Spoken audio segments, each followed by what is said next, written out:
காப்பாற்று காப்பாற்று காப்பாற்று காப்பாற்று பனைமரங்களை காப்பாற்று பனைமரங்களை காப்பாற்று நீக்கிவிடு நீக்கிவிடு கல்தடையை நீக்கிவிடு கள்ளுக்கடைகளை திறக்க வேண்டும் என்ற கோரிக்கை வைப்பதும் அரசியலமைப்பு சட்டத்துக்கு எதிரானவை. ஒரு சட்டப்பேரவை உறுப்பினர் சட்டப்பேரவையில பதிவு பண்றாரு, தமிழ்நாடு அரசு கள்ளுக்கு அனுமதி கொடுக்க வேண்டும், கள்ளுக்கடைகளை திறக்க வேண்டும். அவருக்கு புரிதல் இல்லை. 10 பனைமரம் இருந்தால் 10 ஊரை காப்பாற்ற முடியும். கல் தோன்றி மண் தோன்ற காலத்து அந்த காலத்தில் இருந்த தமிழோடு இந்த கல்லும் ஆரோக்கியமான உணவுப் பொருளாக இருந்து வந்திருக்கிறது. 17 வயசு பொம்பளை பிள்ளை சென்னையில தங்கியிருந்த விடுதி அறையில மூக்கு முட்ட மதுபானத்தை குடித்து விட்டு செத்தே போயிடுச்சு. நாளொரு மேனியும் பொழுதொரு வண்ணமும் தினந்தோறும் பத்திரிகையை திறந்தாலே சாராயத்தால் அங்கு சாவு இங்கு சாவு. ஆளுங்கட்சியாக இருக்கின்ற திமுக, இனி ஆற துடிக்கின்ற அண்ணா திமுக, இவங்க கிட்ட டாஸ்மாக் சரக்குகள் உற்பத்தி பண்ற ஆலை இருக்குது. அவைய ரத்து பண்ண மாட்டாங்க. கண்ணுக்கு தடை வச்சதுனால குழந்தைகளுக்கு தாய்மார்களுக்கு சத்தான இயற்கையான உணவு கிடைக்காம போச்சு. அதனாலதான் குழந்தைகளுடைய மரணம், சிசு மரணம் சொன்ன பின்னாடி உடனடியா அந்த அரசு அந்த கண்ணுக்கு வைத்திருக்கக்கூடிய தடை நிற்கிறாங்க. ஐயா, 20 ஆண்டுகளுக்கு மேல கடுமையா போராடிட்டு இருக்கீங்க, இருந்தாலும் வெற்றி பெற முடியல. இதுக்கான தடைக்கற்களை என்னன்னு நினைக்கிறீங்க? ரஜினி 18 முறை படையெடுத்தார், ஜெயிக்க முடியல. அதுக்கு பின்னாடி 17 முறை படையெடுத்து 18வது முறை தான் வெற்றி பெற்றார். அந்த மாதிரி நாங்கள் இந்த 2026க்குள் வெற்றி பெறுவோம். ஒரு சட்டப்பேரவை உறுப்பினர் சட்டப்பேரவையில பதிவு பண்றாரு, தமிழ்நாடு அரசு கள்ளுக்கு அனுமதி கொடுக்க வேண்டும், கள்ளுக்கடைகளை திறக்க வேண்டும். அவருக்கு புரிதல் இல்லை. இன்னொரு தலைவர் மேடையில் பேசுறாரு, தமிழ்நாடு அரசு கள்ளுக்கு அனுமதி கொடுக்க வேண்டும், கள்ளுக்கடைகளை திறக்க வேண்டும். எதற்காக தமிழ்நாடு அரசிடம் கள்ளுக்கு அனுமதி கேட்க வேண்டும்? 1950 ஜனவரி 26 அரசியலமைப்பு சட்டம் நடைமுறைக்கு வந்தது. அந்த சட்டம் கொடுத்திருக்கும் உணவு தேடும் உரிமைதான் கள் இறக்குவதும் பருகுவதும். கலப்படத்தை காரணம் காட்டி தமிழ்நாடு அரசு அநியாயமாக அந்த உரிமையை பறித்து கொண்டது. பக்கத்துல பாண்டியில, கேரளாவில், தெலங்கானாவில், ஆந்திராவில், அண்டை மாநிலங்களில் உலக அளவில் எங்கும் கள்ளுக்கு தடை கிடையாது. அங்கே கலப்படம் பண்ணுவாங்கல்ல, அந்த அரசுகள் எல்லாம் கலப்படத்தை கட்டுப்படுத்துகின்ற பொழுது தமிழ்நாட்டில் எங்களால் மட்டும் கலப்படத்தை கட்டுப்படுத்த முடியவில்லை என்றால் தமிழ்நாடு அரசு ஆளுமை இல்லாத அரசா? ஆளுமை இல்லாமல் போனால் ஏன் ஆட்சி பொறுப்பில் இருக்க வேண்டும்? நீங்கள் முதல்வர் நாற்காலியில இருந்து கீழே இறங்குங்கள், ஆளுமையுள்ளவர் அந்த நாற்காலியில் அமரட்டும். இதுக்கு என்ன பதில்? இங்கே பதில். இரண்டாவது, எந்த அடிப்படையில் நீங்கள் தமிழ்நாட்டினுடைய முதலமைச்சராக அமர்ந்திருக்கின்றீர்கள்? Under what authority you are holding such an office as a chief minister of Tamil Nadu? அரசியலமைப்பு சட்டப்படி சத்தியவாகு பிரமாணம், ரகசிய காப்பீடு தானே கொண்டிருக்கீங்க. மதித்து நடக்க வேண்டிய கடமை பொறுப்பு உங்களுக்கு உண்டா இல்லையா? இல்லை என்றால் உங்களை எப்படி நாங்கள் முதலமைச்சராக எடுத்துக்கொள்வது? கள்ளு கடைங்கிறாங்க.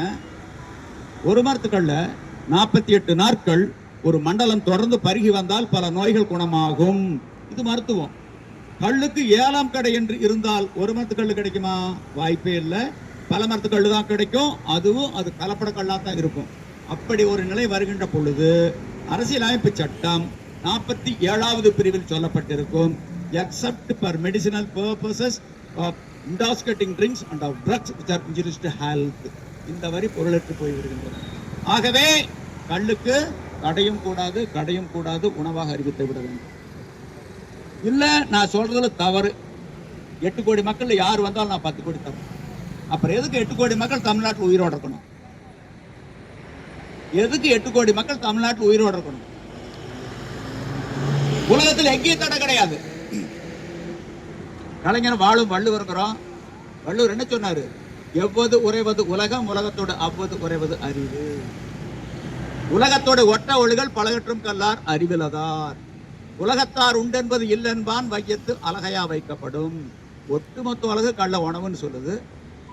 தமிழ்நாட்டிலே மட்டும் ஆட்சியாளர்களும் சில அரசியல் கட்சி தலைவர்களும் இது உணவல்ல, இது போதைப் பொருள், இது மது என குறுக்கு சால் ஓட்டுகின்றார்கள். இப்படி குறுக்கு சால் ஓட்டுவோனை உலக பேய் பட்டியலில் வைக்கப்பட வேண்டும். இதுக்கெல்லாம் என்ன பதில் சொல்றீங்க? வள்ளுவர் கல்லுண்ணாமேன்னு சொன்னாரு, அதே வள்ளுவர் கொல்லாமேன்னு சொன்னாரு, புலால் உண்ணாமேன்னு சொன்னாரு. வள்ளுவர் சொன்னார்னு சொல்லி கசாப்பு கடைகளை மூட முடியுமா? மீனவர்கள் கடலுக்கு போக வேண்டாங்க, தடுத்து நிறுத்திட்டா இலங்கைக்கு தமிழ்நாட்டுக்கு இருக்கக்கூடிய பிரச்சனைக்கு முற்றுப்புள்ளி வச்சிடலாமே. இவைகள்லாம் ஒழுக்கம் சார்ந்த ஒன்று, சட்டம் சார்ந்த ஒன்று அல்ல. சட்டம் என்ன சொல்லுது? இந்த அரசியலமைப்பு சட்டத்தினுடைய பிரதியை இப்படி தூக்கி வச்சுக்கிட்டு தானே கனிமொழி உட்பட 39 பேர் நாடாளுமன்றத்துல பதவி பிரமாணம் எடுத்துக்கிட்டாங்க. அந்த அரசியலமைப்பு சட்டமா இல்ல செங்கல்லா? என்ன சொல்லி இருக்கு 47வது பிரிவு? The state shall regard raising the level of nutrition and the standard of living of its people and the improvement of public health as among its primary duties, and in particular the state shall endeavor to bring about the provision of the consumption except for medicinal purposes of intoxicating drinks and of drugs which are injurious to health. அரசனுடைய தலையாய கடமைகள் 3. The duties of the government. முதல், சத்தான உணவு கொடுப்பது. இது சத்தான உணவு. கள்ளா, இறக்குமதி மதுக்களா, இந்திய தயாரிப்பு அயல்நாட்டு மதுக்களா? கள்ளுதான். உடலுக்கு தேவையான ஊட்டச்சத்துக்கள் எல்லாமே இருக்கு. தாய்ப்பாலுக்கு நிகரானது. ஒரு உதாரணம் சொல்ற கேளுங்க. ஆஸ்திரேலியா பக்கத்துல ஒரு தீவு, நோரோன்னு பேரு. அங்க பனைமரங்கள் அதிகம், பழங்குடி மக்கள் வாழக்கூடிய ஒரு தீவு. மதுவிலக்கு கொண்டு வந்தாங்க, தடை வச்சுட்டாங்க கல்லுக்கு. ஒரு 6 மாசத்துக்கு பின்னாடி சிசு மரணம் கூடிட்டுது, குழந்தைகளோட இறப்பு கூடிட்டுது. ஒரு மருத்துவர் குழுவை அங்க அனுப்புறாங்க தீவுக்கு. ஆய்வு பண்ணி அறிக்கை கொடுக்குறாங்க அரசுகிட்ட. அந்த அறிக்கையில் என்ன சொல்லியிருக்காங்கன்னா, JPS Haltile The Tragedy of Noro பதிவு பண்ணிருக்காங்க. கூகுள் உள்ள போய் பாருங்க. இதெல்லாம் ஏன் தமிழ்நாடு அரசுடைய காது கட்டல? ஏன்? அடுத்து 2வது, வாழ்க்கை தரத்தை உயர்த்துவது. Standard of living of its people. எது? கள்ளா, இறக்குமதி மதுக்களா, இந்திய தயாரிப்பு அயல்நாட்டு மதுக்களா? கள்ளுதான். உடல்நலத்தை பேணுவது. உடலுக்கு எது உகந்தது? கள்ளா, இறக்குமதி மதுக்களா, இந்திய தயாரிப்பு அயல்நாட்டு மதுக்களா? இல்ல, உடலுக்கு கள்ளை விட இறக்குமதி மதுக்கள், இந்திய தயாரிப்பு அயல்நாட்டு மதுக்கள் உகந்தது அப்படின்னு எந்த மருத்துவர் வந்து நிரூபிச்சால் நான் 10 கோடி ரூபாய் தர்றேன். இத்தனை மருத்துவர் இருக்காங்கல்ல, வர சொல்லுங்க. சிறப்பு அறிஞர்கள், வல்லுநர்கள், விஞ்ஞானிகள் வர சொல்லுங்க.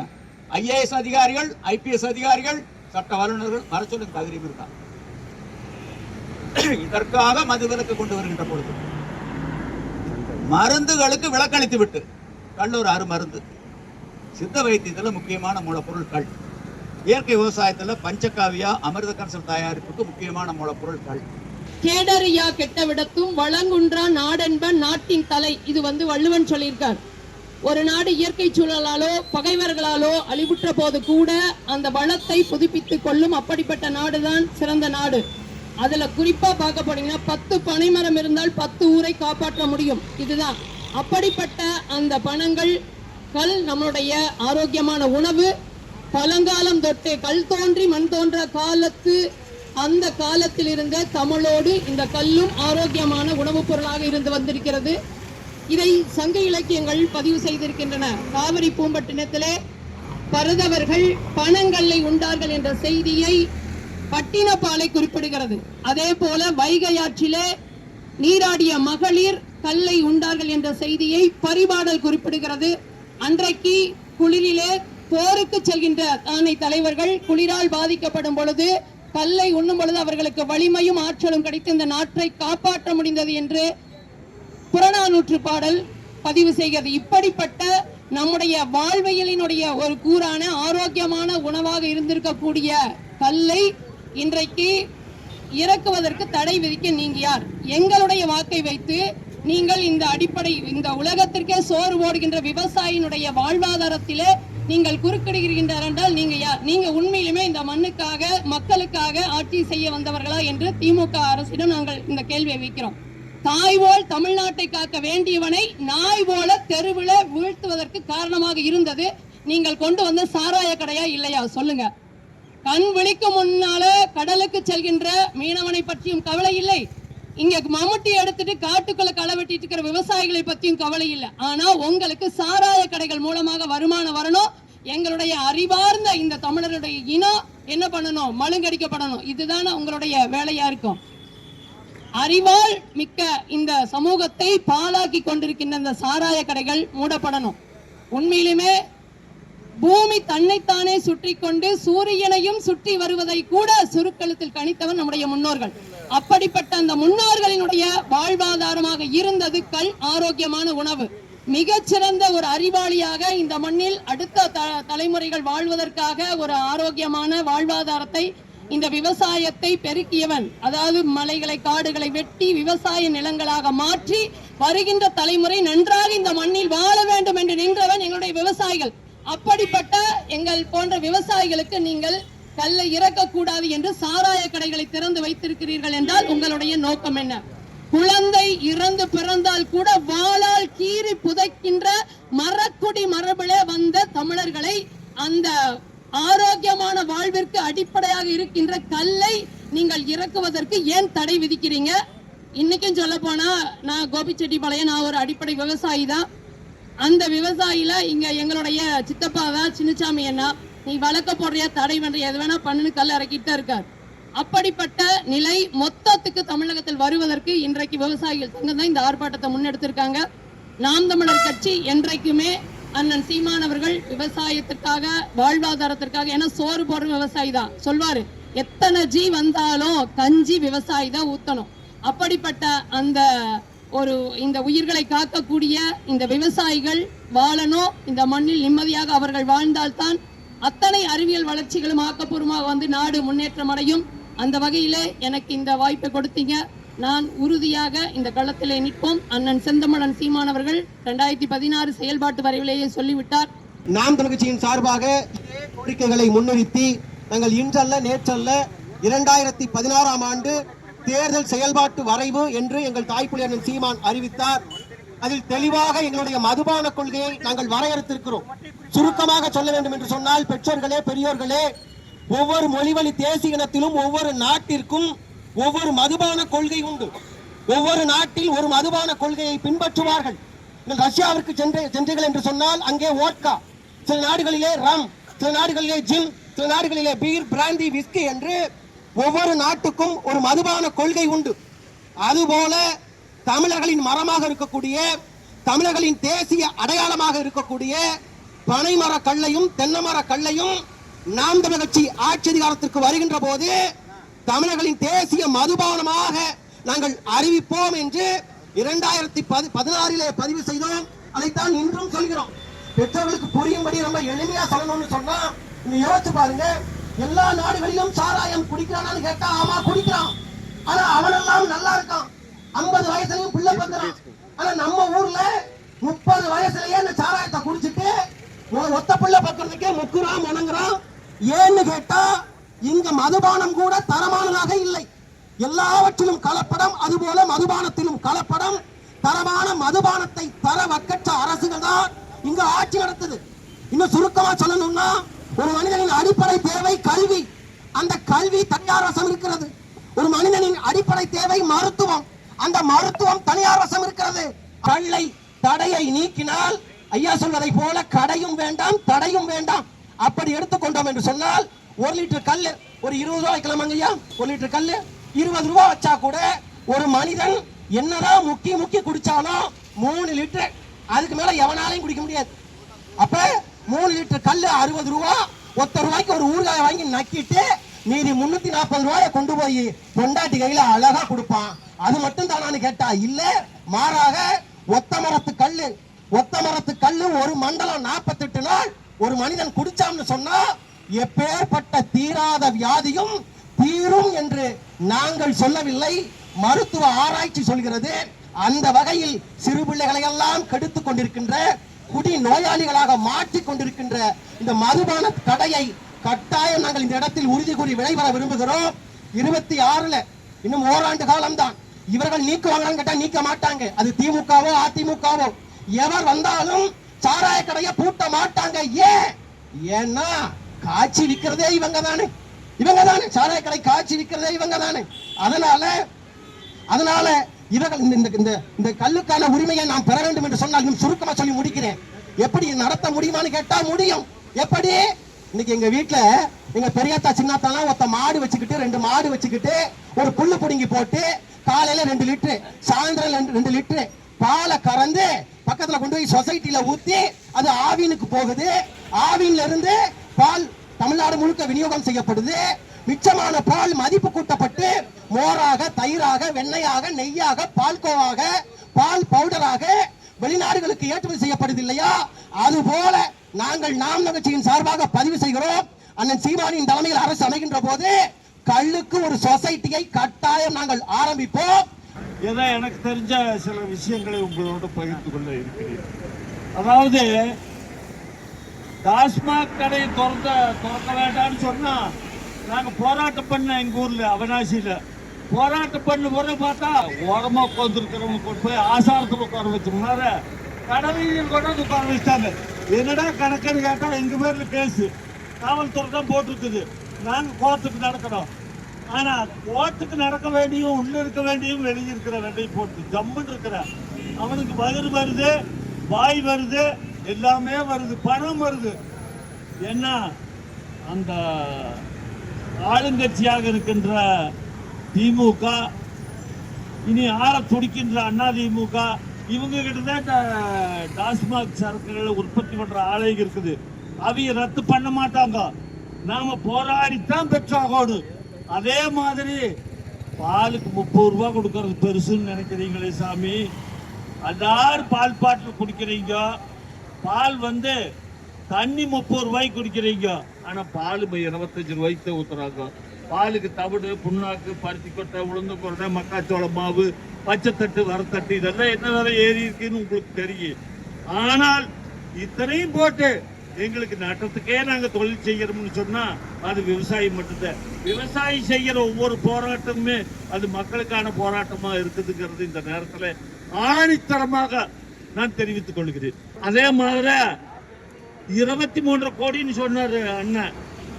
ஏப்பா கொட்டனூத்து சம்பாரிச்சு ரெண்டு போச்சு. நாங்க சோகை உரிச்சு கரும்பு விளைய வச்சு அதுக்கு தண்ணி கட்டி 1 வருஷம் கழிச்சு கரும்புக்கு பணம் கொடுன்னு கேட்டா அது எங்க காசு எங்களுக்கு கொடுக்கறதுக்கு உங்களுக்கு கேட்ட போட எங்களுக்கு உடனடியே கொடுத்தாகணும்னு இந்த நேரத்தில் கேட்டுக்கிட்டு, அப்புறம் சிப்காட் வளாகம்ங்கிறது உங்களுக்கு பெருந்துறையில் இருக்கிறத சொன்னாவே தெரிஞ்சுக்கு. பெருந்துறையில் 2500 ஏக்கரா சிப்காட் வளாகத்துக்கு எடுத்துருக்குறாங்க சாமி. ஆனா ஒரு 200 ஏக்கரா கூட அது உபயோகப்படுத்துறது இல்லை. அது பூராமே அந்த ஏரியாவில் நாங்கள் போய் அத்திக்கடவு போராட்டத்துக்கு நிற்கிற போது அவங்க சொல்லிட்டு அழுதாங்க. இந்த மாதிரி தாய்மார்கள்லாம் 40-50 வருஷத்துக்கு அத்திக்கடவு தண்ணி மட்டும் வந்துட்டு இருந்து சாய தண்ணி டையிங் ஃபேக்டரியிலேருந்து வருது பாரு. அந்த தண்ணியை அடைச்சா மட்டும்தான் 50 வருஷம் கழித்து எங்களுக்கு நல்ல தண்ணியாக கிடைக்கும்னு சொல்லிட்டு அழுதாங்க. என்னுடைய பெயர் சே. நல்லசாமி, கள ஒருங்கிணைப்பாளர், தமிழ்நாடு கள் இயக்கம். அரசியலமைப்பு சட்டம் 47வது பிரிவு தான் மதுவிலக்கு, மது கொள்கை மற்றும் போதைப் பொருளை பற்றி சொல்லியிருக்கு. இப்போ தமிழ்நாட்டிலிருந்து நாடாளுமன்றம் சென்ற 39 நாடாளுமன்ற உறுப்பினர்கள் அந்த அரசியலமைப்பு சட்டத்தின் பிரதியை கையில் தூக்கி பிடிச்சிக்கிட்டு தான் பதவி பிரமாணம் எடுத்தாங்க. ஆக 47வது பிரிவில் என்ன சொல்லப்பட்டிருக்குன்னு அவங்க சொல்லி ஆகணும். இல்லைன்னா அவங்க கைகளில் இருந்தது அரசியலமைப்பு சட்டத்தினுடைய பிரதியா இல்லை செங்கல்லாம். இதற்கு அவர்கள் பதில் சொல்லி ஆகணும். இல்லை எங்கள் கோரிக்கையில் நியாயம் இல்லை, கள்ளும் ஒரு தடை செய்யப்பட வேண்டிய போதைப் பொருள் தான் என்ற நிலைப்பாட்டை எந்த ஒரு கட்சி கொண்டிருந்தாலும் பார்த்து கொள்ளலாம், கொண்டு கொடுத்தோம். தவறை ஒப்புக்கொள்கின்றோம், தோல்வியை ஏற்றுக்கொள்கின்றோம், நிலைப்பாட்டை மாற்றிக்கொள்கின்றோம். அப்போது கள் இயக்கம் ஒரு சான்றாண்மை கொண்ட இயக்கமாக மாறும். சால்வுக்கு கட்டளையாதனில் தொழில் துளையலார் கண்ணும் கொள்ளும். ஒரு மனிதன் சான்றோனா இல்லையா என்பதற்கு உரைகள் எது என்றால் தோல்வியை, தவறை ஒப்புக்கொண்டு தன்னுடைய நிலைப்பாட்டை மாற்றிக்கொள்வோம் சான்றோம். அந்த அடிப்படையில் பார்க்கின்ற பொழுது கள் இயக்கத்தினுடைய வரலாற்றில் தோல்வி என்ற பதிவுக்கு இடம் இல்லவே இல்லை. இப்போ 8 கோடி மக்கள், நீங்கள் பத்திரிகையாளர்கள், நான் ஒரு மூத்த பத்திரிகையாளர், அந்த பரிசு உங்களுக்கே கொடுத்தோம். யாராச்சும் ஒருத்தர் 8 கோடி மக்களில் கள்ளும் ஒரு தடை செய்யப்பட வேண்டிய போதைப் பொருள் தான், மதுதான் என்ற நிலைப்பாட்டை கொண்டிருந்தால் வாங்க வாழ்க்கை எங்களை நல்வழிப்படுத்துங்கள், வாங்கிக் கொள்ளுங்கள், பத்து கொள்ளுங்கள். இப்போ எடப்பாடி பழனிசாமியிலிருந்து எல்லாத்தையும் குடிக்க போகிறோம்.